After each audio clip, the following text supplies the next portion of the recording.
Well, before we dive into today's episode, we have a little bit of sad news, but also want to give a big thank you. Rob, sadly, Fast Talk Femme has ended. I know. It feels a little bit like an end of an era, right, Trevor? And I know that the run wasn't super long, right? It's not, the run for Fast Talk Femmes hasn't been as long as the main Fast Talk program, but I still remember sort of brainstorming this with Julie and with Dee Dee, and we had initially just planned kind of 6 episodes. Yeah, I mean, that's the thing I want to say. This was a 6-episode run. None of us knew where this was going to go. It ended up being over a year, and that's entirely because they were doing something great. They were doing something new that nobody's doing, and it was fantastic content, and we really said, we want to keep this going after those 6-episode run. And I'm really proud that they were able to bring these episodes to the listeners, right? I mean, a show kind of focused on female athletes by female hosts. It's something that there isn't enough of in the content world. And I'm really proud of them for the content and the episodes that they created. And for any of our listeners who were fans of that show and been wondering what had happened, I think we owe you an explanation for it just suddenly disappearing. It was all because this was never meant to be a long-term thing. And actually, we were liking it so much. They were doing such a great job that we decided to put it on hold to talk about, do we want to make this an indefinite thing? Do we want to keep it going? And during that time that we were on hold, there were a lot of conversations. And ultimately, Julie has Julie Young Coaching. Dee Dee has Mariposa Bikes. This was something that was always a bit of a struggle for them to find to do with all their other work. And we really, I think at that point when they were looking at a long-term show, felt this would be hard to do. This would be a challenge. So we actually had it on hold to talk about how we could improve the show, how we could keep it going. And ultimately in those conversations realized we just weren't certain we had the bandwidth, sadly. Yeah, and everybody has to remember that this content will always continue to live on. You'll be able to find it on your favorite podcast channels. You can check out writing and other content that's been created by them on fasttalklabs.com. So, and I don't know that this is the end of contribution to Fast Talk. Hopefully we're still going to have some amazing content that's being created. Just unfortunately, it won't be the regularly scheduled Fast Talk Femmes anymore. The last thing I just want to say is a huge thank you to Dee Dee and Julie. They did a fantastic job. They put a ton of time into this. It was a work of passion. It was something they really wanted to see happen. They wanted to realize. And, I'm very proud that Fast Talk was able to be part of this. But it was Julie and Dee Dee's brainchild. It was their great idea. And I have to give them full credit for making this thing a reality. So please show our thanks to both of them and check out their businesses. You can find Julie's coaching business at Julie Young Training. And Dee Dee has her own bicycle manufacturing company, put together great bikes. It's mariposabicycles.ca, a Canadian company. Yeah, they're doing some amazing stuff in the rest of the world, and I think we wish them all the best. Hello, and welcome to Fast Talk, your source for the science of endurance performance. I'm your host, Dr. Griffin McMath, here with Coach Connor. It's a rite of passage that all go through when getting into cycling, making our first serious purchase. And from what I've been told, many have a first purchase story they wish would have gone a bit differently. Some bought the wrong type of bike altogether, some spent way too much for what they actually needed, and some started with a super cheap supermarket bike, but then when it came to riding, couldn't keep up to actually ride along with their friends. In fact, most probably would have paid good money, not even for the gear, but for good advice on what they should have been buying in the first place. I'm starting out in cycling right now, so this type of advice is what I'm asking my co-hosts on Fast Talk and our community of pro athletes and coaches a lot lately. Admittedly, after spending way too much time in the weeds of online bike guides that often ended up having the bias of a company who sponsored the review. If you're also navigating either entering cycling or going from years on the road to a new chapter like gravel or bike packing, there are a lot of questions that come to mind. What sort of bike do we need? How expensive does it really need to be? And what gear do we need to buy with that type of bike? Like the saddle, different shoes, pedals, and wheels. I've been told that some of the biggest mistakes aren't always related to the price tag of the purchase, but an even bigger problem, that the right gear wasn't purchased. Fortunately, on today's episode, someone is going to give us that advice for free. And we've brought in the tech master himself to answer these questions. Lennard Zinn wrote the definitive guide on bike maintenance, and through his own shop, Zinn Cycles, has spent decades helping everyone from beginners to top pros find the right gear for them. When asked upfront what's most important for a new cyclist, to my surprise, he didn't talk about the bike or the wheels. Instead, he went right to comfort and staying functional on the bike with the right saddle and a good bike fit. Those two things alone led to my personal favorite and most inspirational parts of the conversation today. Can't say I thought I'd leave a conversation on bike parts feeling inspired, but now I've come to expect that from stories shared by Lennard. You'll be surprised to hear that besides choosing the right type for the ride you want, road, mountain, gravel, or fat tire, the bicycle frame itself is pretty far down the list in terms of getting the right gear. So get ready for a trip to your favorite local bike shop, and let's make you fast. Well, Lennard, welcome back to the show. It's been a little bit since we had you. How long has it been? Long enough that I couldn't remember exactly which building it was. That's fair enough. Well, we're really glad to have you. I appreciate you reaching out. And this is an episode that actually, I think Griffin in particular is going to be really excited about, because Griffin is just starting to get into cycling. She's got a big event coming this summer, and she's been hitting us with lots of equipment questions. So let's get the best expert out there, and I'm sure you're going to have a whole lot of wisdoms to share with us. Oh, that sounds great. I'm particularly excited because, as Trevor said, I have a race coming up, and I am new to endurance cycling completely. And so Rob, as you may know, Rob Pickles is my coach. And immediately after my first ride, I messaged him about something about being a female and sitting in a saddle that long, and just my body's not used to it. And so I was looking at different parts of this bike. And before I invest in a bike that I really want to enjoy and spend money on, I have this kind of rinky-dink, $400 bike that just feels like it's falling apart. So I'm really excited about this conversation. I have my computer out to take some notes. I know we're going to talk about different disciplines as well, but really excited to learn about your expertise, because as I'm riding inherently to this position too, there's so many questions that come up that I'm trying to figure out while I'm riding and I'm supposed to be training. So this is going to be really exciting, and I appreciate you taking the time. Yeah, my pleasure. So one thing I do want to say, this is not an episode about how to save money. If you're a beginner and you really want to get into this and you want to spend the money, absolutely. This is more about, as a beginner cyclist, what do you need? What don't you need? Where is your money best spent? Certainly the suggestions we're going to give are going to help you save some money and go in the right direction. But this is really more about, you're getting into cycling. What do you need? What do you truly need? And what do you not need? So, Lennard, I'm just going to go straight there and ask the big question. When you're talking about a beginner cyclist, what do you feel? So they're just getting into this. They don't have a bike. They don't have any of the gear. What's most important? Well, obviously having a bike and a helmet. You can't do anything without those. But then I would say that really, really high on the list is bike fit, and particularly the correct saddle. That there won't be much to discourage a new rider quicker than being uncomfortable on the bike. So those are the first things. And then after that, it's the kind of details that also discourage cyclists are things breaking, tires going flat, all that sort of stuff, and them not knowing how to deal with it and feeling either dependent on other people or incompetent about how to handle those problems. I think the saddle part is especially huge. I just have to vouch for that.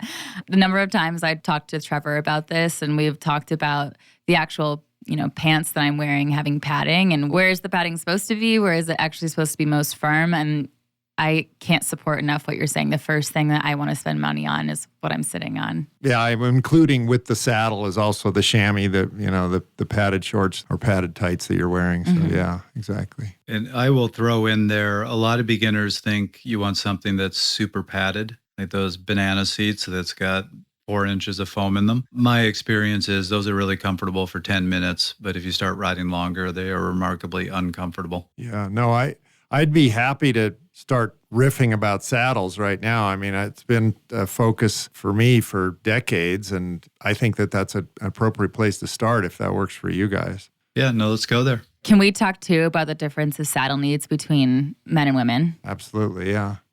So saddles, just like most things in life, were first designed for men, and women were an afterthought.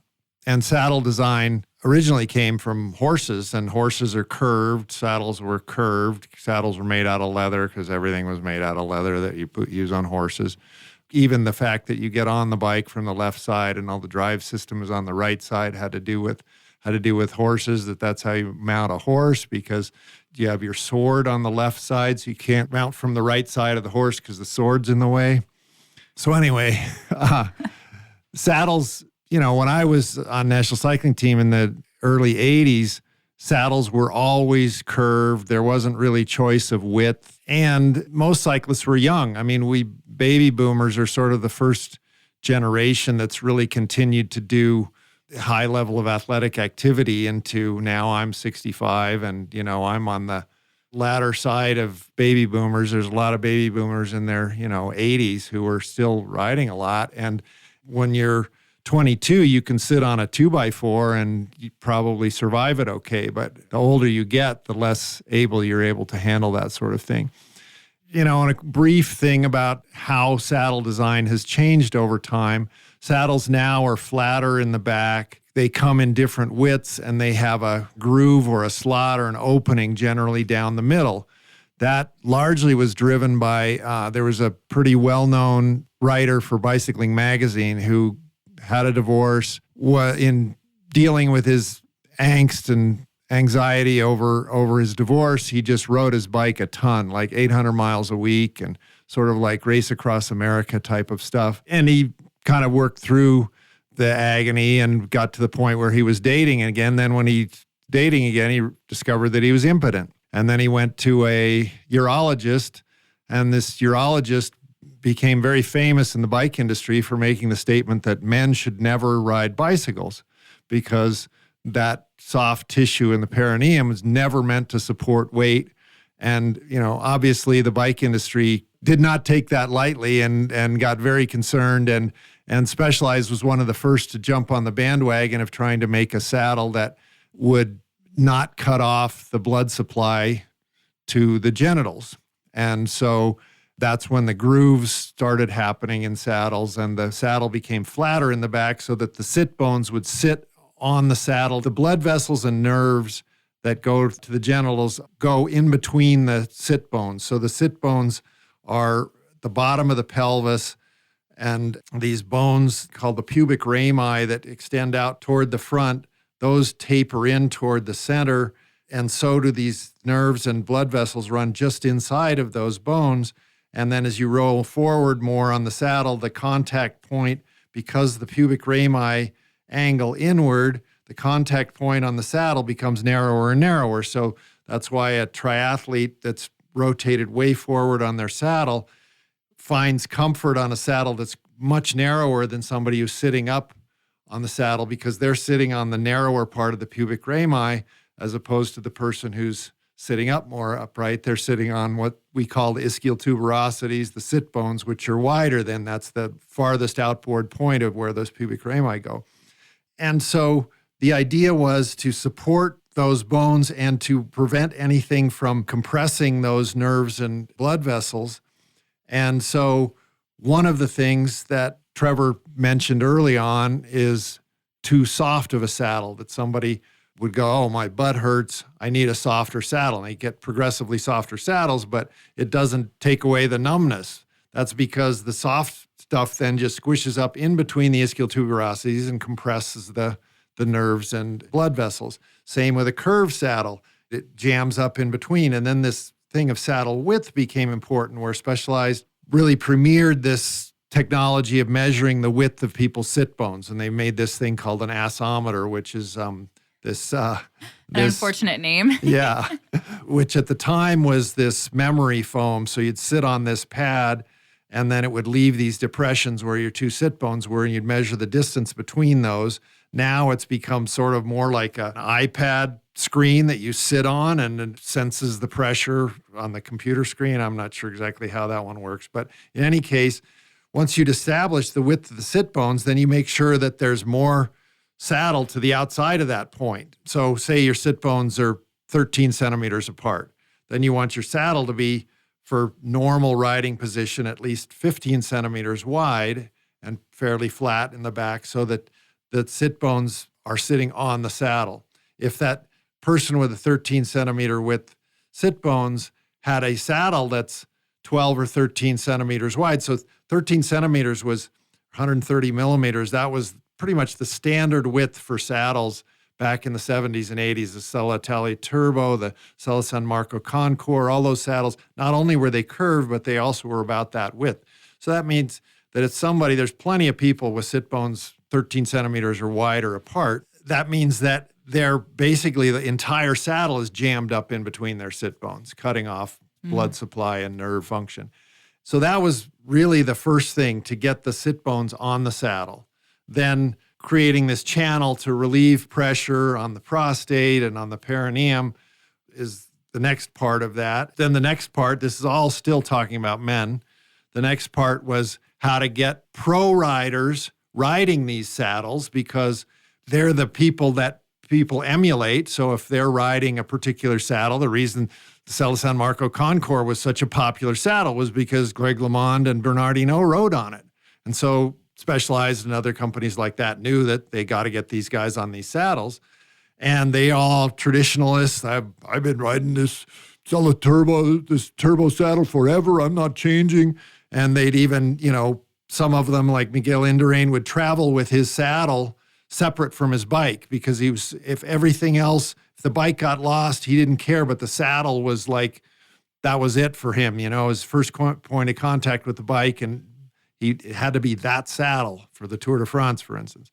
And the way that Specialized managed to get these guys to use the saddles was to have them ride on these saddles versus on their own on a stationary trainer with a cuff on their penis that measured the blood flow to their penis. And so if you got Tom Boonen to see that his blood flow dropped by 85% when he's riding on his turbo saddle versus only dropping by 20% on the Specialized saddle, that's it. He switched. And that's how these guys switched. But then the broad assumption that, of course, is almost always made with everything is that, well, if it works for men, it's going to work for women. Maybe we need it to be pink or light blue or something, but otherwise it'll probably work for women. Other than that, there was also this belief, there was a brief period in the early 80s where saddle manufacturers said, oh, well, all women, because of childbearing, they have really wide pelvises. So they need these really, really wide saddles in the back. And I was sponsoring a women's racing team at the time, so I'd follow behind them in races in the van and watch them pedal. And there were a couple women on the team that definitely, you could just see it. Their hips were hooked on quite wide, and this was before we were measuring the distance between sit bones, but you could just see that they were wide there, and that these really wide saddles in the back worked okay for them. But all the rest of the women, if they were on one of those saddles and they started spinning at a high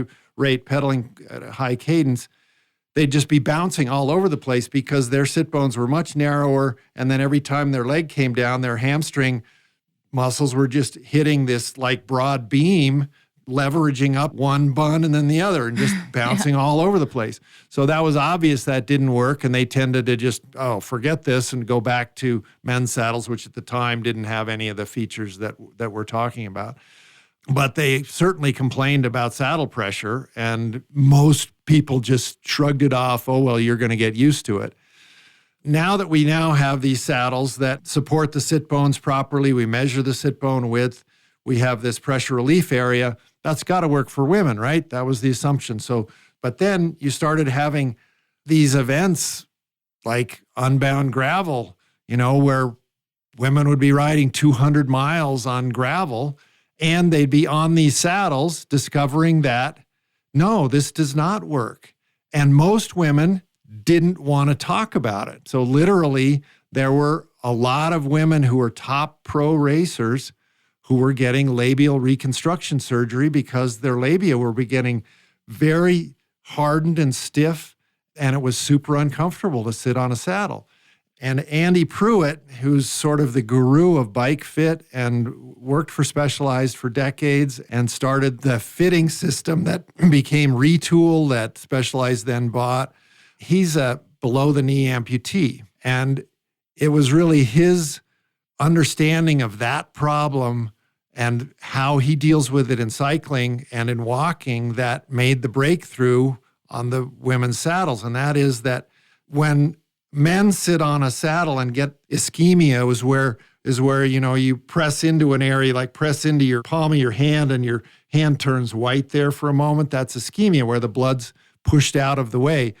When men get pressure in that area sitting on the saddle and have ischemia, it causes their genitals to shrink. That's pretty well known, and guys are embarrassed about it. But when that happens with women, that assumption was that the same thing would happen. However, it was Andy's realization that when his stump of his lower leg is sitting in his prosthesis, that the two bones, the tibia and the fibula, the ends of those bones are pressing into that cup, and you get ischemia at those two places. But if you had only those two places supported and the area around there is like a void, it would be incredibly painful because the surrounding tissues become engorged with blood. They become super swollen. And so he needs to have some sort of, it can't be too hard, but it also has to give some gentle pressure back to prevent those areas from swelling and getting full with blood. And so he was wondering, well, maybe that's what happens with women too. So he had a number of pro women. This is when the Specialized Experience Center was out here in Boulder near the airport. And he got Specialized to make a bunch of different models of saddles that he wanted to try out different technologies on, and the saddles were clear. And these women would come in at night into the Specialized Experience Center and ride for hours on these trainers with no pants on these saddles with a video camera looking from underneath to see what would happen. And, obviously this takes a big leap of faith from the women to be willing to do this, and also some level of desperation that they understood that we got to do something. So Alison Tetrick was probably the most famous of those. And if you look up Specialized ads about this subject, you'll find these incredible ads from Alison Tetrick talking about this exact thing and talking about parts of anatomy that keep getting bleeped in the ad. But they discovered that indeed that was what was happening. The labia were becoming engorged when they'd ride for hours and hours, and that's what the pain was. And then this thickening and all this long-term effect happens because of that, because of the damage to those tissues. And so that's when what's called the Specialized mimic, it's like a flexible, soft hammock in that area that was just an opening in the void in the middle of the saddle is now like this gentle foam and stretchy material, this hammock that's just sort of pushing back on those tissues. And it made all the difference for these women. But yes, these women tended to be on the pro road teams, for instance, in Europe. Andy would start to do these interviews with women and talking to them about this. And he'd talk to their coaches and their team managers. Hey, do any of your women have problems with the saddles? Oh, no, they're all tough. They don't have problems. Then he'd actually talk to the women themselves and discover this incredibly high percentage, which I don't remember what he quoted the number of them, who had labial reconstruction surgery and that they were miserable and that this was something that nobody had addressed. And the combination of, our society being the way it is and women not wanting to talk about this area led to decades and decades of agony for women. And so that would be my first suggestion for a woman as a beginner getting into this. And then there's Specialized now has another technology that the next generation of mimic is called mirror, which is another thing where I think that's supposed to indicate mimicking and mirroring the physiology there. So that'd be the first thing. Get your sit bone width measured so you get the proper width saddle, and get one with mirror or mimic in the center of the saddle. I'm going tonight. If I'm hearing you right, basically you're saying even a beginner should be investing the money in a proper saddle and making sure they're getting one that's right for their anatomy. Exactly. That if they are a beginner wanting to get more into cycling, that means they're wanting to spend more time on the bike, and there's nothing that's going to stop them from spending more time on the bike more than being uncomfortable sitting on what they're sitting on. It's interesting what you're talking about. Actually, online right now, there's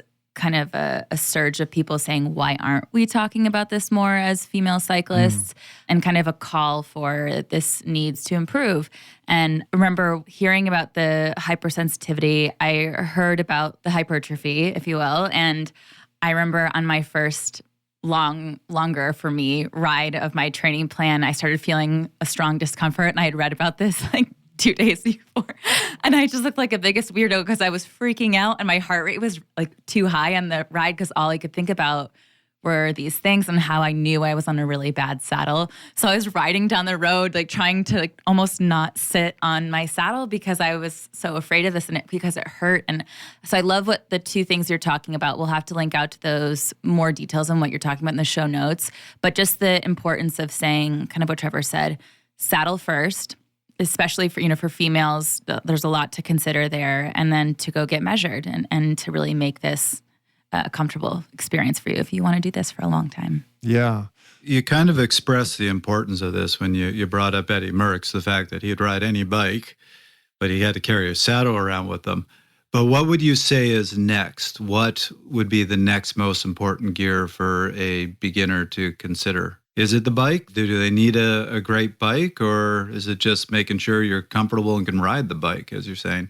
They need a good fitting bike. So that would be, I would say, the first most important thing to invest some money into is a professional bike fit. You can ride a heavy, crappy bike. There were guys who I don't know if you saw that, there were some guys who did the Unbound Gravel this time, guys that had done it a number of times in the past, but they did it on Walmart bikes where they spent, I can't remember, it was like $400 Walmart bikes, or maybe it was even cheaper than that, maybe even $75 Walmart bikes. These are bikes that straight bars, just super cheap. Brake with the pedals. Yeah, they had coaster brakes. And by the end of the ride, the tires were plenty tough. They didn't have any of the tire problems everybody was having, these big, thick, heavy tires. And they were out there a very long time. They could physically do this event on a really cheap, crappy bike. And they wanted to show that was possible. However, then once you actually have a bike, the next most important thing, saddle first, next thing is getting fit on it properly. And I want to also emphasize that the older you are, the more important all of these things are, that you have a lot more adaptability to stuff that doesn't fit and doesn't work right. The younger you are, the older you are, you can end up with permanent problems very quickly by ignoring this advice. So let's flip the question around a little bit. What are, in your opinion, the most common mistakes you see beginners make when they're purchasing their gear? Most common mistakes beginners make when they're out riding a bike is not bringing enough food and water. So that sort of does fall into gear. You have to have water bottle cages on your bike. You have to have water bottles in them that have water in them. And you have to have a way to carry food, either in pockets in a jersey or a little bento box on the top tube of the bike, something like that. And then rain gear, particularly, but also bringing, like your first time, let's go ride up in the mountains. And they ride up in the mountains in shorts and short sleeves, and then don't take into account that, when you're coming back down, it's 20 degrees lower temperature and you're moving much faster through the air. And when you were sweating like crazy going up, you're going to be freezing going down. So extra clothes that are specific to cycling, that are lightweight and easy to carry along and easy to put back on when you need them. So is there any gear, like when a beginner comes to you, they show up with their bike and all their gear, is there anything that you look at and go, why did you purchase that? You don't need that. Because it is fun to go shopping. And there's so many things available to me online, Lennard. Stop me from impulse spending. What do I not need? And look, I will tell you, when I was brand new to road cycling and bought my first real road bike, I bought this really expensive set of aero bars for it, even though I wasn't doing any time trial and I wasn't a triathlete. And it was finally, I was out for a ride with someone. They're like, why do you have those? Why do you need those? Yeah. So I can tell you from experience, sometimes you just purchase things where if you had known better, you could have saved yourself some money. That's a very good example. An example for me is, my business has for many decades been focused on really big and tall people and making bikes for people that bikes in bike shops don't generally fit. And, one example was Big John Platt. He's now head of Sony Music. He wanted to ride a bike. He went to a bike shop in Vail. They sold him a Gary Fisher mountain bike, and he's out riding on the road with that. And a buddy of mine came up along, just happened to be talking to him, and said, well, are you enjoying the trails around? He said, what trails? I don't want to ride trails. Well, why do you have a mountain bike? Well, this is a mountain bike?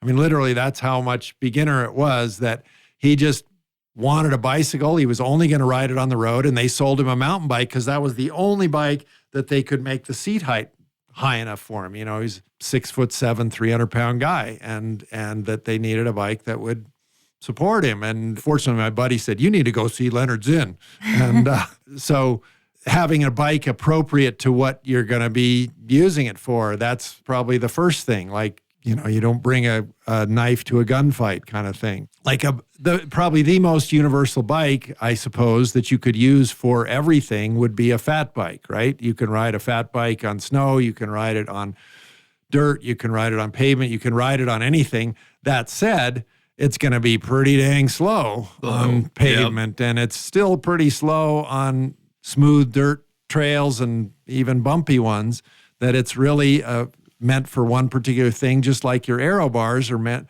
for aerodynamic advantage when you're riding solo at high speed into the wind. Any other purpose for it doesn't exist. So those are really good examples of having equipment appropriate to the type of riding you're doing. So know what's the right bike. Yeah, I mean, actually, I saw a poor soul who suffered from that. He was fairly new to cycling, and this is right when fat tire bikes were invented. So, he'd heard about all the craze and figured that was the bike to buy. And I saw this poor guy trying to climb up this tough local climb in Boulder called Flagstaff, going about 2 miles an hour, wondering why he was so slow. He didn't understand the purpose of the bike. Yeah, and didn't understand that when he comes downhill, why it's making so much noise, because all that sound energy is the auditory expression of energy loss. Yep. So here's my next question for you, because when you're a beginner, you're going to make your investment, and likely over time, you're going to do upgrades. You're going to replace some of the things that you initially purchased as you learn what you're interested in and see your level, the level you ultimately want to get to. I think we already partially answered this question, that you should invest the money right from the beginning in a good saddle and a good bike fit. But what are things that beginners can, with their first investment, go cheaper, knowing they can upgrade it later, versus things that even from the beginning, you should probably invest the money in from the start? So I put the saddle in the category of invest the money right from the beginning. Is there anything else? Well, I would say tires. Tires are not a huge investment, but to understand that there's a very big difference. We did years of rolling resistance testing when I was writing technical articles for Velo News, and it is astounding how much difference in rolling resistance there can be between tires that look pretty similar, maybe even are priced fairly similar. So some tires actually, for the tire designed for the same purpose, we discovered used 40 watts more to turn it at 30 miles an hour than the best tire in the category. 40 watts, now you multiply that by 2 because there's 2 tires, 80 watts, given that a beginner cyclist will be lucky to turn out more than, say, 100, well, it depends on the size of the rider, of course, but 150 to 200 watts for an extended period of time for a beginning cyclist, that's pretty good. If you now are absorbing 80 watts of that in the tires, that means that you're not going to be able to keep up with very many people at all. And tire pressure, that's another thing that's a common mistake, is inflation pressure that Obviously, people have the experience if their tires are way too low that they can just feel that there's a lot of rolling resistance, and that if they hit a train track or something, they can dent or crack their rim and pinch flat the tire. Pinch flat is when the tire pinches down against the rim, so that means there was a bubble of the inner tube outboard that ends up getting pinched from the top and bottom, so you get what's called a snake bite, where you get a hole at the top and a hole at the bottom, two holes above and below each other in the inner tube. So people can kind of understand that easily, but the other end of it, they don't tend to understand about inflation pressure, and they assume like they pump it up really high and the bike feels fast to them because it's like real bouncy and lively. Well, it's bouncy and lively because every bounce that it's taking is absorbing energy that you put into the bike to make it go forward. So every up-down movement of the entire bike and rider needs to be looked at as energy lost. That if you instead have the tire inflated to a pressure where when you roll over, the regular type of bumps that you're going to expect on the surface you're on. So obviously this is dependent on how smooth the surface is. That if you're riding on smooth glass, yeah, there's nothing faster than pumping your tires up to 200 PSI. But the reality of even a smooth asphalt road is that there are little imperfections, little stones in it that make the tire go up and down. And running that tire at much lower pressure will allow those to be absorbed in it. And then when you get on gravel, and you got little stones in there, that if you can just absorb the full height of the bump in the tire and not require the bike and the body to move up and down, you're going to be faster, even though you're like, how is this possible? This tire feels so soft. Well, if I could take back all those years of pumping up my tires to 135 PSI when I was racing, and the number of exploded tires that I had, losing races that way. I mean, it's sad to think about. So when we're navigating this, when I look at this and I look at, okay, saddle first and then tires, the thing that keeps coming into my mind, especially having searched this, is this big tube versus tubeless debate. Good. Versus whatever the third type. What is it? Clinch? Tubular. And does that matter depending on the discipline of riding that you're going to be doing? Yes. So let's just start at the extreme end being fat bike. So fat bike with 4.5, 5-inch wide tires. If you want to roll with lowest resistance on snow, you want the tire to spread out like a foot of an animal would spread out when they're walking in snow. And so the tire pressure needs to be really low. And I'm talking like 2 PSI. Well, the problem is 2 to 4 PSI, that's going to leave a really flat track on the snow, which the other users are going to appreciate because it's not putting a groove in the snow. You're going to roll better because you're on top of the snow as opposed to pushing down through it and having the resistance of breaking through snow continually. But it doesn't give much ability of if you're running that tubeless and then you come into a hard corner, it'll easily burp air out of it. So the tire is so soft that the sideward pressure can release the tire bead away from the rim and allow air to poof out there.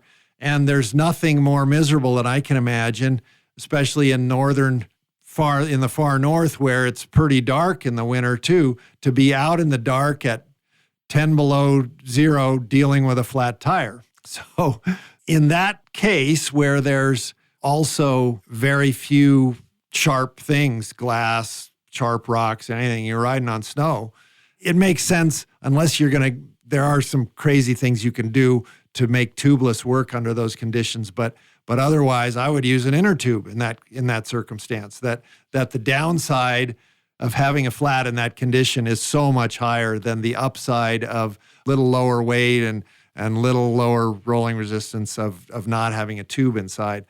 But then as you go to mountain bikes, then you now have enough pressure in the tire to hold the tire fairly well against the rim.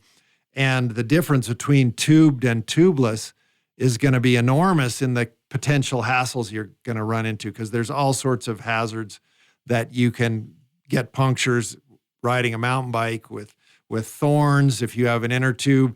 So a tubeless tire is basically the same type of a tire as a tube tire. similar to your car tire. It's a clincher, meaning it clinches into the rim. And if you have a tubeless tire on a bike, you generally run sealant in it. So it's usually latex based, and it hardens when air moves fast past it. So is that liquid I see explode on people sometimes? Yeah, that's the liquid. Okay. And so the idea is that if you get a little hole in the tire, then air is going to be shooting out toward that hole, carrying sealant with it toward that hole. And the sealant, the fast movement of the air past it, will harden that and fill the hole. And so that's a wonderful thing. And it means that if you're riding a tubeless tire with sealant in it over a field of goat's head thorns, you might not even notice that you're riding through thorns until you look down and you see them all sitting there on the outside of the tire, because you won't have lost basically any air.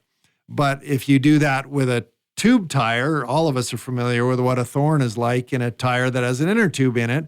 And then similarly, you'll hit rocks hard on a mountain bike that can pinch flat a tube. Well, if there's no tube in it, you can't pinch flat the tube. So tubeless is just like a no-brainer for mountain bikes, that a properly fit tire with sealant in it, run at the proper tire pressure. The other thing is that the inner tube moving inside of the tire absorbs energy. There's this chafing motion that happens as the tire is flexed constantly as it rolls, and that's costing you energy. So the rolling resistance is also lower when you eliminate the tube. There's usually not a weight advantage, because a tubeless tire, usually a tubeless ready tire, has an extra amount of rubber in it so that it can hold air without an inner tube. So that ends up being about the same weight as the tube would have been. But the main things are you just end up being able to ride more and not be fixing tires as much if you use tubeless for mountain bike. So one thing I want to throw in here, though, just talking from the beginner's perspective, is be aware there is some maintenance you have to do if you're doing tubeless. That sealant will dry up. You need to be putting that sealant back in. And I was on a group ride where a woman got a flat tire. She was tubeless. She'd been riding these wheels with tubeless for like a year and a half, 2 years, and never put in more sealant. And when I checked it, I mean, it was completely dried out and going brittle.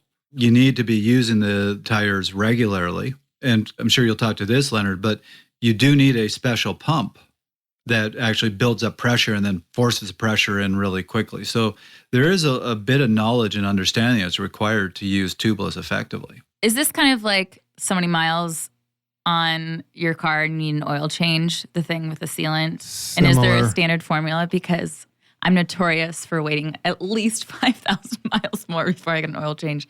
I need explicit instructions. Yeah. And like with a car, it's kind of condition dependent on the type of maintenance and the type of driving you do with your car. That if you drive your car on dirt roads a lot, that there will be some dirt getting in past through the air filter and into the cylinders and making your oil dirty faster, and it needs to be changed sooner than if you drive in very pristine conditions. And a thing that really needs to be understood with tubeless, if you just leave the bike sit over the winter, like you have tubeless tires on your bike, and then wintertime comes and you don't ride at all, and the bike doesn't move, what you can pretty much be certain will happen is that all of the sealant in it will pool up at the bottom of those tires, and it will harden up. And that will mean that you now have this heavier spot on your tire that is doing no good for you other than throwing the wheel out of balance. And so to take that into account is important. Like really, ideally, you'd move the bike some, you ride it every couple of weeks or something, a little bit to keep that moving around. Otherwise, when you start the season, you actually take the tires off, clean out that one dried up pool of sealant and put it back on. And yes, as Trevor said, if you're installing tubeless yourself, the initial burst of air to get the beads to move up from the valley of the rim up onto the ledges where they then seal with the tire bead, which is the thick edge of the tire. You can't do that with a hand pump, with a regular hand pump. You either need an air compressor, you can use like a CO2 cartridge, but CO2 tends to dry sealant quicker than normal air does. But the other thing is a pump that's like basically got a second chamber, like a sort of a piggyback style thing. It looks like it's got a backpack next to the pump body that's bigger than the pump itself. And that's got a separate gauge on it. So with the tire pump, you first pump up this auxiliary volume of air. And then when you put it on the tire, then you release that from that chamber and it blows the tire rapidly up onto the rim. And then the next thing is to cover the tire with soapy water and then look for air coming out of it and then keep rotating the wheel. If you see bubbles coming out of one part of the tire, then rotate the wheel so that the sealant flows to that area and go around and seal everything using bubbly water or holding it down. If you got a koi pond, hold it down in your koi pond and look at where the air's coming out and keep moving it around. But I guess I didn't kind of complete this continuum going from fat bikes to road bikes with tubeless. It's sort of the next thing after mountain bikes is kind of halfway in between mountain bikes and gravel bikes is cyclocross, which is this discipline where in order to be efficient at it, you really need to have your tires generally at super low pressure, at the kind of pressures that a tubeless tire would get burped on, because now you've got a skinnier tires, 33 millimeter tire at really low pressure, like 15 or 20 PSI, maybe 25 PSI. That's not enough to come into a corner at 20 miles an hour hard and do a 180-degree turn, which there are lots of in cyclocross, and not lose air.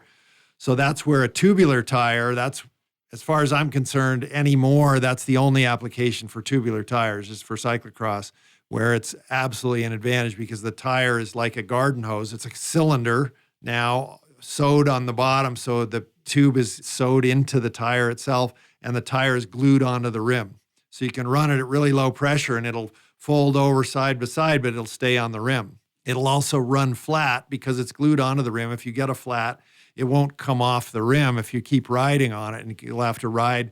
There's usually 2 pit zones on every cyclocross course where you can come in and get a bike change or a wheel change. And so in order to get to that on the flat tire, you need to not have the tire come off while you're riding. So a tubular is great for that. Then for gravel, you're once again sort of in a similar situation as with the mountain bike, where you can hit bumps, you can hit sharp things, you can hit stuff that would be a problem with a tube, and you want the lower rolling resistance, and you want to be able to run fairly low pressure and not get pinch flats, and the tubeless is absolutely the way to go.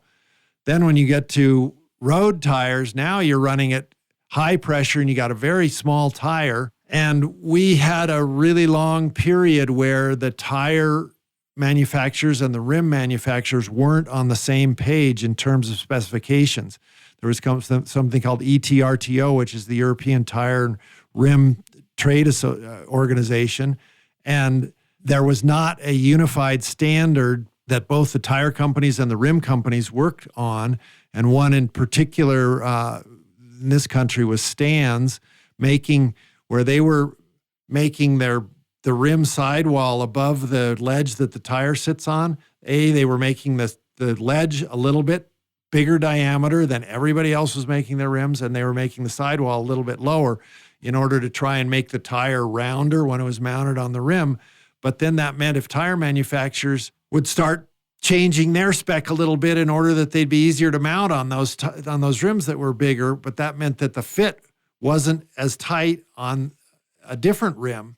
And now you're pumping these tires up to really high pressure. You have people going really high speeds on them, and they come wailing into a corner. And if you have a tire at 100 or 90 or 100 PSI that's only 25 millimeters wide, and you come screaming into a corner, and the traction is so good on asphalt that you burp air. When you burp air, unlike with a mountain bike, you're burping a small percentage of the pressure out. You say you burp the tire from 25 to 22 PSI. That you do that on a 90 PSI, 100 PSI road tire, you're going to go from 100 to 20 right away. And there is no way you're going to stay on the road. You're going to fly off the road, and the injury is going to be extreme because you're going very fast.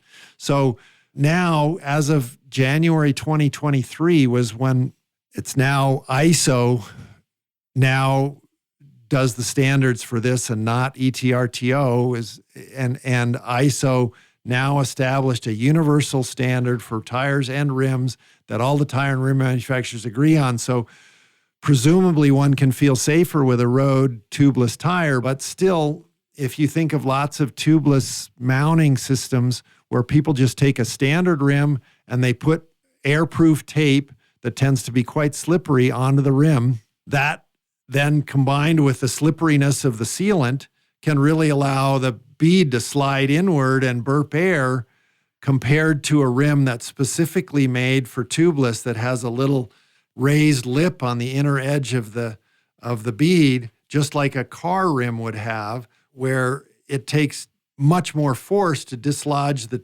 tire bead to the inside.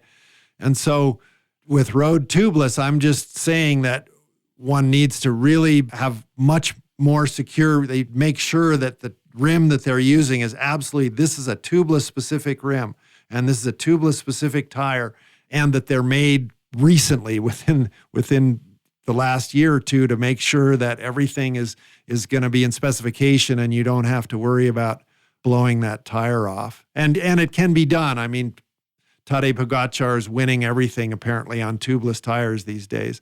And it's still, yes, there's the same advantages. Rolling resistance is improved and everything if you do go to tubeless. Yeah, I can tell you from experience, my race wheels are tubeless. And, I was putting tubeless tires on them, and I was experiencing exactly what you're talking about. I was having races where by the end of the race, I was down to 20 PSI. So I've actually just gotten some lightweight tubes and put tubes back in there, despite the benefits of tubeless. Yep.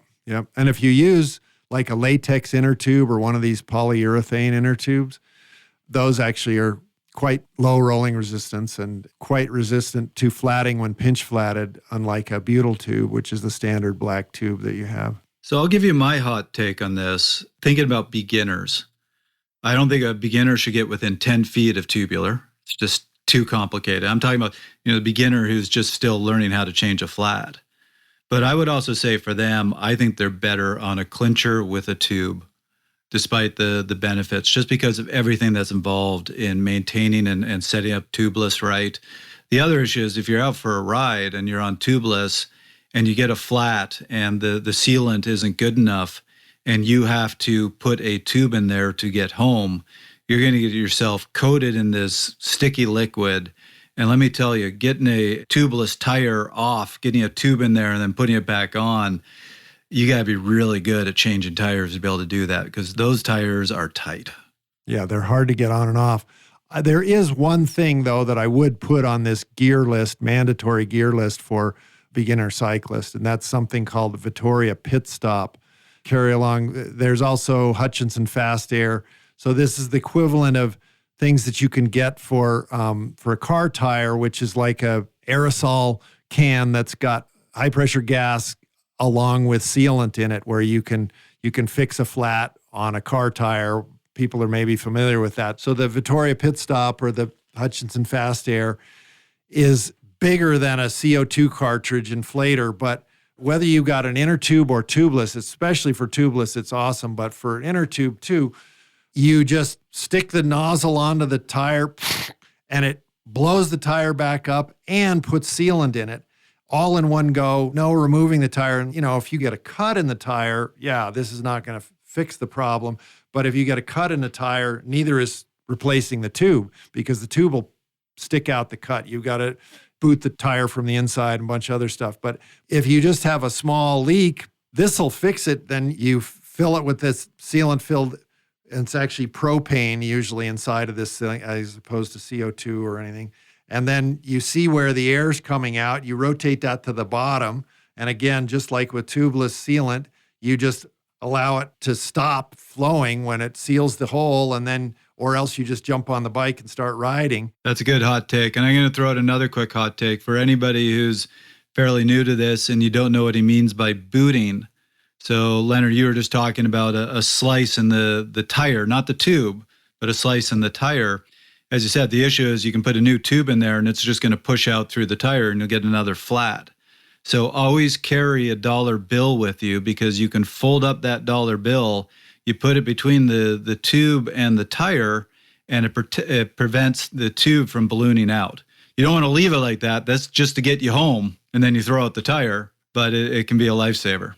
I think Canadian dollars work too. I know euros work as well. Immediately, my generation is going, damn it, we only do tap pay now. Now I have to carry that's right. cash. Yeah, you can't stick your cell phone in. I know. Yeah. I can't shove an iPhone in the tube. Yeah, Okay. no, but an energy bar wrapper will work. There we go.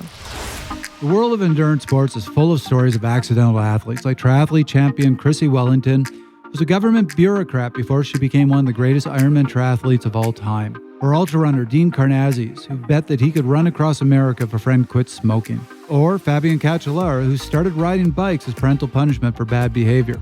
Well, however they got here, we at Fast Talk Labs are glad to welcome them. Got a friend who is new to endurance sports? Send them to fasttalklabs.com and look for our beginner-friendly guides to sports nutrition, cyclocross, gravel cycling, and much more. So Lennard, something I find really interesting, we've had this great conversation about what people would think of as the extras, not the really important things, tires, saddles, all that sort of stuff.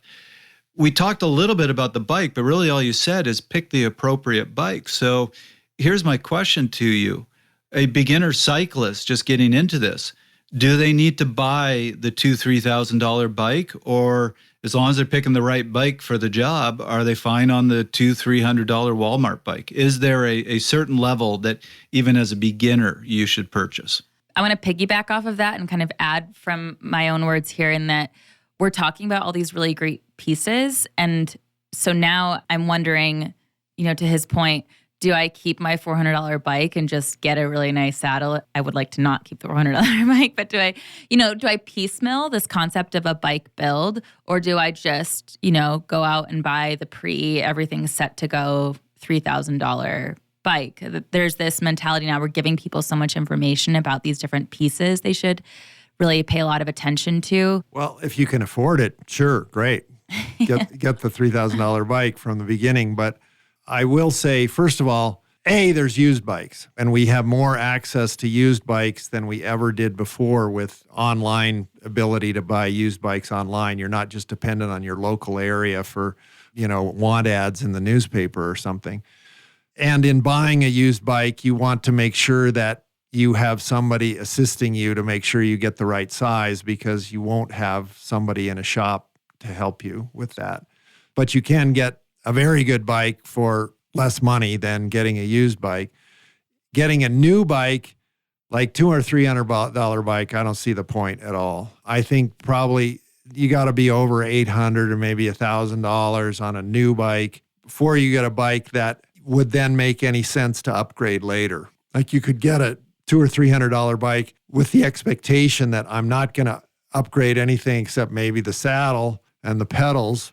And then when it's time to make an improvement, I'm getting rid of this bike and I'm getting an entire different bike.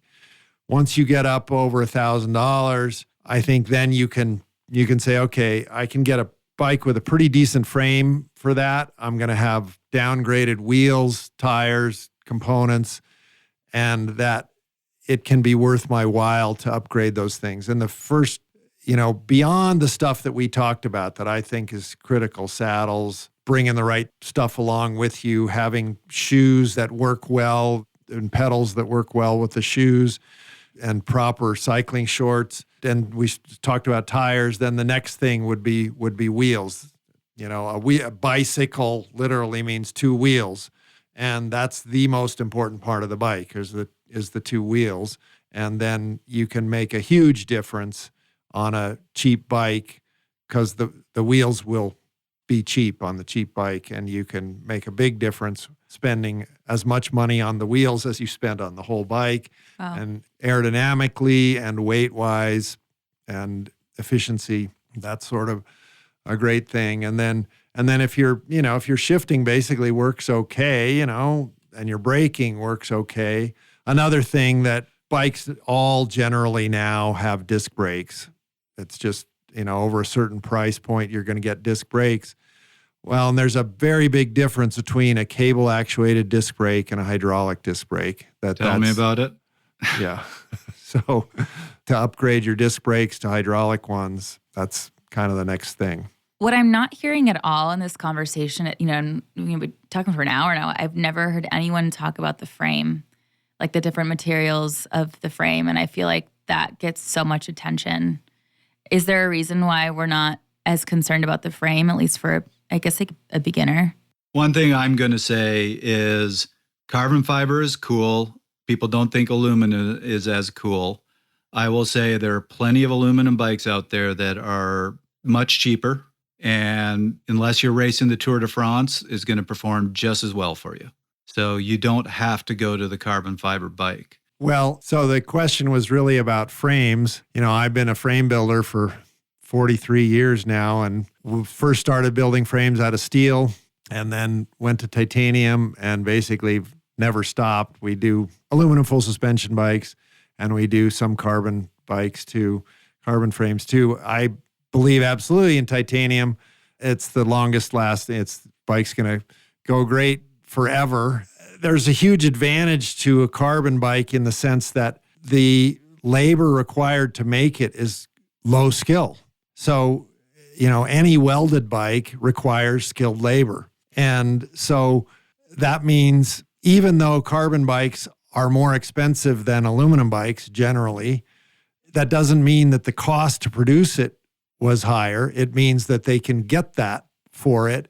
And so the advantages to the industry of going to carbon are obvious, that, you invest a lot in the tooling up front, but then people putting carbon into molds doesn't require skilled labor. Like there's a problem with counterfeit carbon bikes in the world, that there are manufacturers with very low moral standards who are willing to make a bike that looks just like a brand name bike and sell it for that on Alibaba or whatever. And people think, oh, carbon is carbon. Well, it's not. You can't see what's inside and you have no idea the quality of the carbon fibers, how tightly they're compressed and how they're laid up, any of that stuff. Your only choice is to look at it from the outside and to put it on a scale. And if it weighs the same and it looks the same, then it's easy to think that it is the same.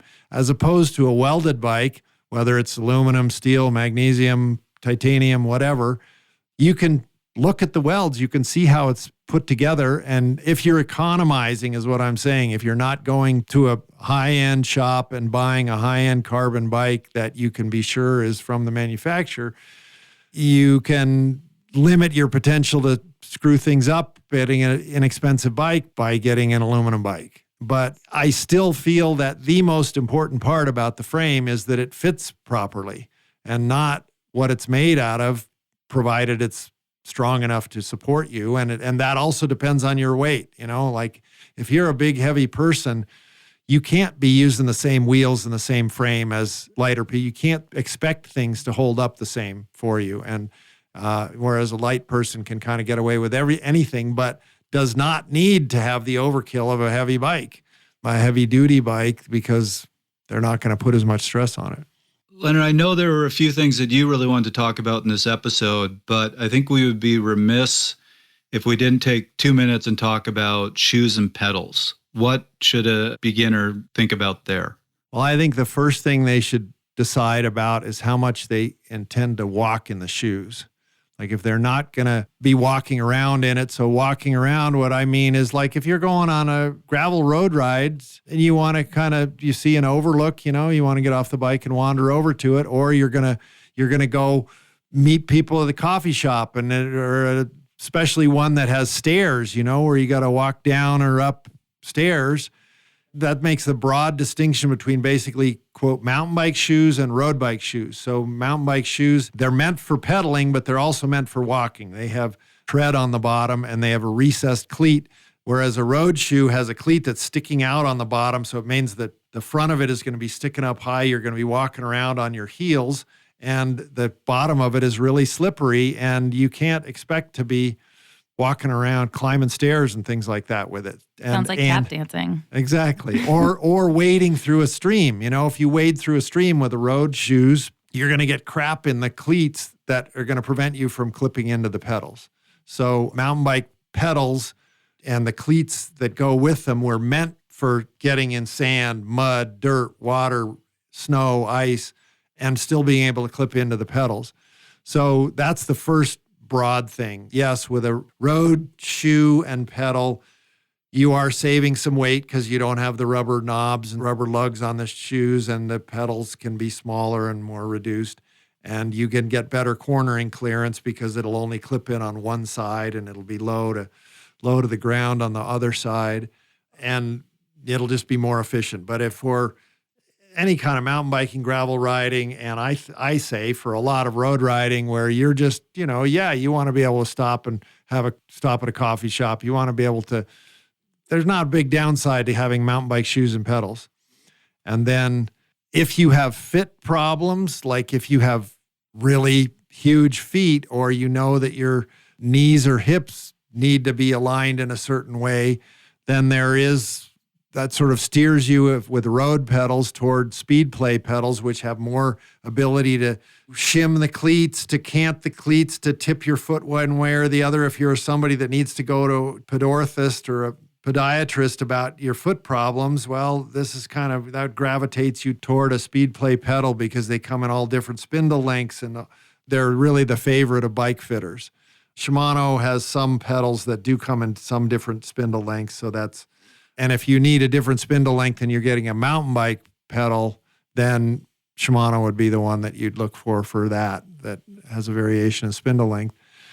And generally, a lighter shoe and a stiffer shoe is going to be more efficient for pedaling. So where the price difference tends to happen in shoes is between carbon soles and just plastic soles that are more flexible. So as long as it's something that feels pretty stiff to you, and this stiffness, again, is going to be function of people with very small feet don't need to worry about shoe stiffness very much because it's hard to have anything but a really stiff shoe when it's really small. But somebody with really big feet, shoe stiffness is going to be a big deal. Same with cleat position. The bigger your foot is, the cleat needs to be much further back on the shoe because that lever arm that you're trying to control with your calf muscles of the length of the foot between where the tibia reaches your ankle and where your cleat is mounted is much bigger thing to control. And you can imagine if, those shoes that Ronald McDonald's wears, that if you had the cleat out at the end of that,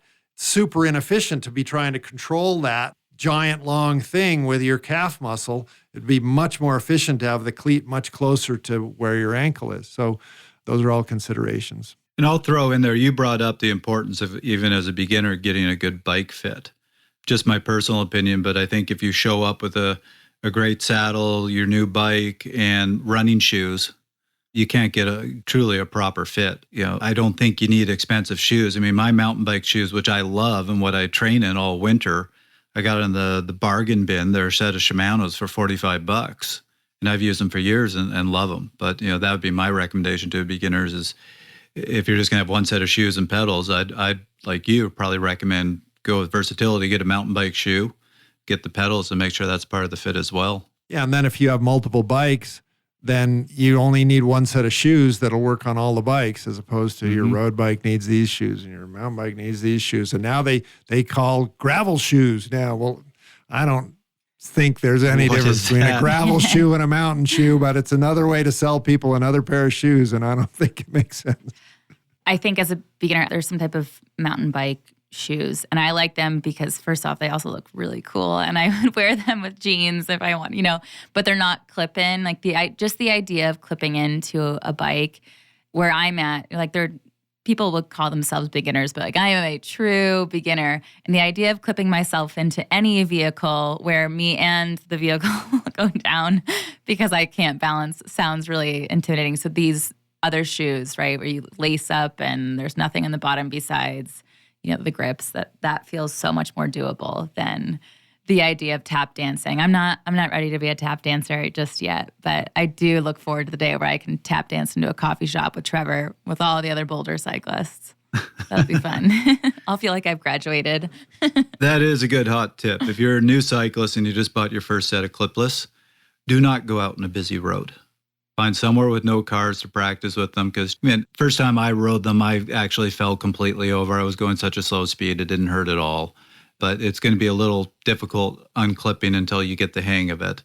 So just don't be on a major road beside a bunch of cars the first time you do it. Not clipless, Clipless. Oh, they're called clipless? So the ones that you actually yes. clip in are called clipless. So this is, okay, guys. this is something I've tried to combat. Like I've written all these maintenance books, Zinn and the Art of Mountain Bike Maintenance, Zinn and the Art of Road Bike Maintenance, and I'm hoping that they get disseminated enough because I talk about a clip-in pedal versus a flat pedal. So a clip-in pedal is one that you clip into. The reason clipless started is because we all rode racing bikes had toe clips, which was this like basket thing that went around, a cage that went around the front of the foot and then had a strap, and you tighten the strap around your foot. Yeah. So then clipless pedals meant that they didn't have a toe clip. It didn't mean that they didn't clip in. So then we all went through clipless pedals, but obviously to a complete beginner who's never, it's like, I guess kids now with cell phones, they still dial numbers on their phone, but dialing a number on a phone makes no sense anymore, any more than clipless makes sense, because you have to understand about history, dials on phones and toe clips on pedals. It's a relic of the past that doesn't clarify anything. So yes, I just try and get people to talk about clip-in pedals and flat pedals. I'm going to help you start that revolution. Okay. We'll take it on. There we go. So it just doesn't make sense. So all of this in mind, I feel so much more equipped, no pun intended, talking about shoes and pedals and a frame and the saddle, tires, the wheel. But inevitably, something is going to go wrong. And I don't like to just look at this from the attitude of something breaks, how do I fix it? But as we've heard about my history with oil changes, I would like to go into cycling with better preventative maintenance as well. So do you have any tips as far as just maintenance as an overall category for the beginner, things they should know, things they should have? Yes.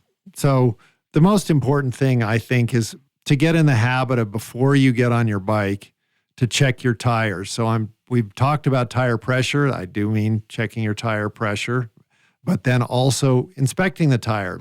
You can avoid flat tires if you notice that your tire has a little piece of glass sticking in the top of it, and you pull that out before you roll out on your bike. So just inspect the tires. And then if you see that, hey, they're pretty worn, like a tire is kind of round in cross section, but if you feel the top of the tire and it's flat on the top, that means it's kind of worn through most of the tread. You should replace your tires. So that's sort of the first thing. When you check your tires, look to see if there's a bunch of little tiny slices and holes, because that means that the rubber is breaking down and getting soft. And when you run over rocks and things like that, they can now slice the tire a little bit. And the issue is you can pick up little pebbles or pieces of glass and they'll stick in the tire. And as it rotates, it'll push that glass or the rocks in. When the tire gets to that point, you're done with it. You're going to start getting flats. Yeah. And along that same line, if you're somebody that leaves the bike sit for a while before riding it, and you look at the sidewalls of the tire and they look really dried out, and especially a different color from what they looked at before, there's always, rubber breaks down from sun and from ozone. And both of those things, you're much more likely to have an exploded tire if your tire casing has just been degraded by sitting around for a long time. It's the same thing with car tires. A car that's been sitting for 50 years, that it looks like the tires are great. You start driving that and it's going to blow up because the tire has degraded so much. Another thing that I think is really critical is knowing how to get your wheels on and off of your bike. The most likely thing that's going to happen to you that's going to stop your ride is a flat tire. And if you can't get your wheel off, you can't change a tire. I mean, that tip I gave you about the Vittoria pit stop, you don't have to take your wheels off in order to fix a flat with that. But anything beyond that requires taking the wheel off. And with a disc brake and the type of derailleurs that we now have, that is harder than it's maybe ever been to get the rear wheel on and off, because old rim brakes, you could release the brake and allow the wheel to go up in between the brakes. And older derailleurs, on a derailleur, there's what's called a jockey wheel cage, the two jockey wheels, pulleys that the chain goes over. Derailleurs used to have that jockey wheel cage pivoted somewhere near the middle of that cage. And the gear range of the bikes was much narrower. So if you look at a road bike from the 70s, the little cassette, the rear cogs, it looks like a corn cob or something because there's very little difference in size between the various teeth. But as baby boomers have aged and asked to, keep riding and plus pushing the limits with riding on dirt and riding on all these other conditions and riding on snow, they've constantly demanded a bigger gear range from the manufacturers. Well, in answering that, the derailleurs have become quite a bit different. And also, the derailleurs have become stiffer with these clutches on them so that the chain, you have now all this extra chain length because the chain has to be able to go from a very small cog in the rear to a really big one. So you need a much more chain length, and you have to have the derailleur that controls all that chain length. So then if you're hitting bumps, the chain is tending to slap around and jump off and stuff. So they made the derailleur springs stiffer and put clutches in them and stuff to prevent the chain from bouncing so much.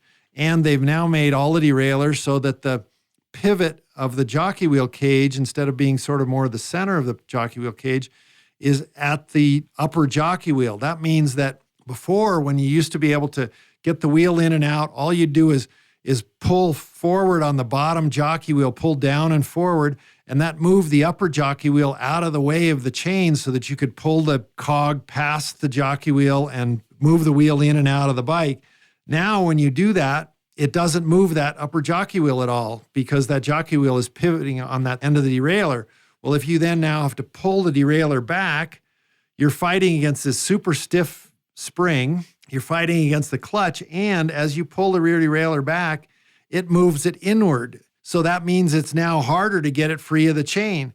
And then at the same time, you have to when you're putting the wheel back in, you have to get the rotor to go up in between the pads inside the brake caliper, which are very close together. And everything is working against you to make that happen easily. And especially somebody that's new to it and doesn't really want to get their fingers greasy on the chain and grabbing the derailleur and all this dirty stuff back there.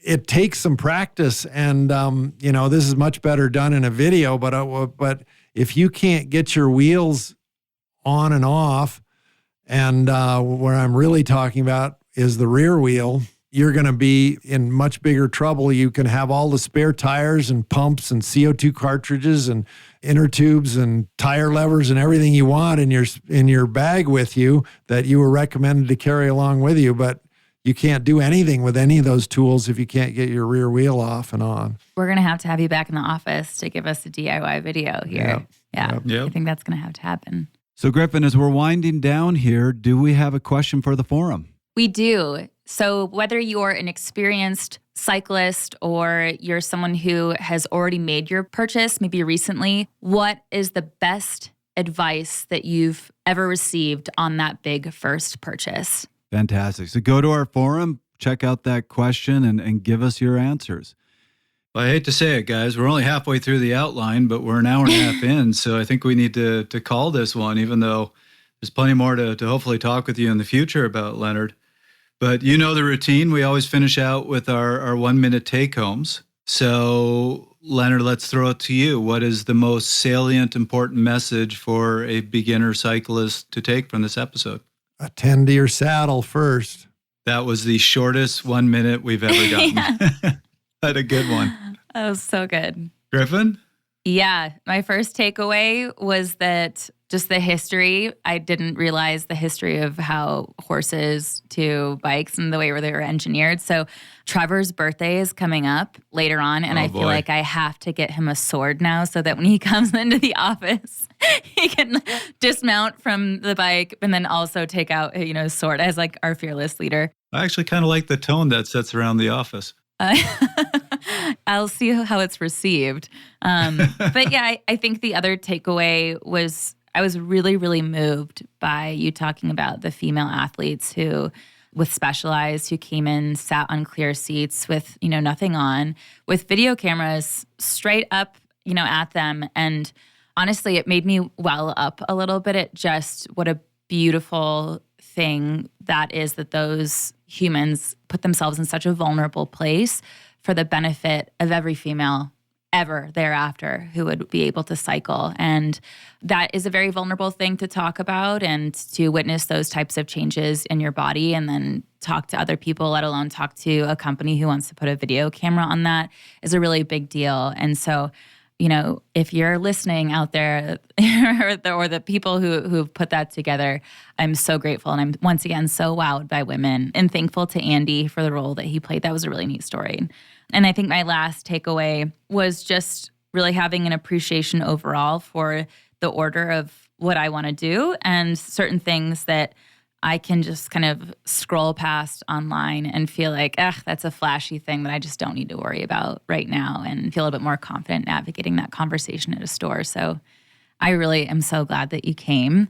And we're going to, I think after this episode wraps too, we have some questions from some listeners that we're going to have you answer really quickly, and we'll post on social media. Before we do, Trevor, what are your takeaways besides accepting a sword later at the end of the month?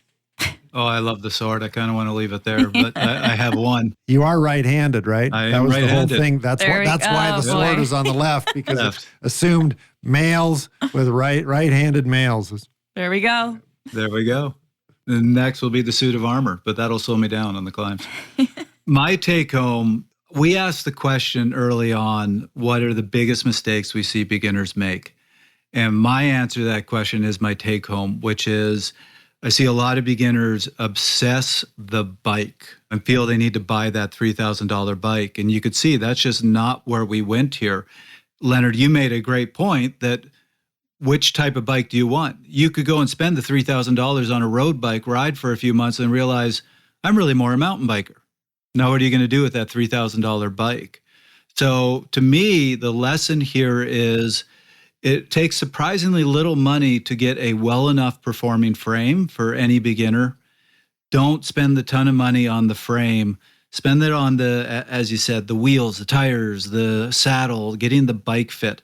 All those things are going to make a big difference. And later on, as you advance, you might want to get the nicer frame, but you really don't need it from the start. It's the other things that actually make the biggest difference. All right. Lennard, great having you on the show as always. Thank you very much. I appreciate it. Thank you. And that was another episode of Fast Talk. The thoughts and opinions expressed on Fast Talk are those of the individual. Subscribe to Fast Talk wherever you listen to your favorite podcasts. Be sure to leave us a rating and a review. As always, we love your feedback. Tweet at us at Fast Talk Labs. Join the conversation at forums.fasttalklabs.com, or learn from our experts at fasttalklabs.com. For Lennard Zinn and Trevor Connor, I'm Griffin McMath. Thanks for listening.